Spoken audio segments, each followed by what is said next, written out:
எவனும் தேவையில்லை உனக்கு, எவளும் தேவையில்லை. அவன் வேணும், இவன் வேணும், வேண்டாம். திருப்பி ஒருத்தரை கர்த்தர் வாழ்க்கையில விட்டு தூரம் வச்சுட்டாரா, தள்ளி வச்சுட்டாரா, திருப்பி அவனை சேர்த்தாத, திருப்பி அவளை சேர்த்தாத. ஒரு நண்பன் உனக்கு பின்னாடி பேசி உனக்கு உபத்திரவம் செய்து ஓடி போயிட்டானா, இல்ல வேற சேர்க்கை கூட சுத்திட்டானா, என் க்ளோஸ் ஃப்ரெண்டு, என்னோட ஃப்ரெண்டு பார்த்தா எனக்கே அந்த இன்னொரு ஆப்போசிட் ஃப்ரெண்டு கூட சேர்ந்து, இல்ல என்னோட மியூச்சுவல் ஃப்ரெண்டு கூட சேர்ந்தே என்னை கவனிக்க மாட்டேன்றான் பாஸ்டர், என்னை பார்க்க மாட்டேன்றான் பாஸ்டர், என்ன பேச. திருப்பி அவனை சேர்த்தாத, திருப்பி அவன் கூட இருக்காத.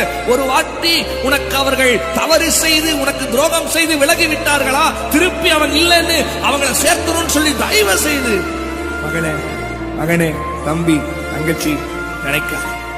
போனது போனதாக இருக்கட்டும். கர்த்தர் உனக்கு புதிதான கிருபையை கொடுக்கிறார்.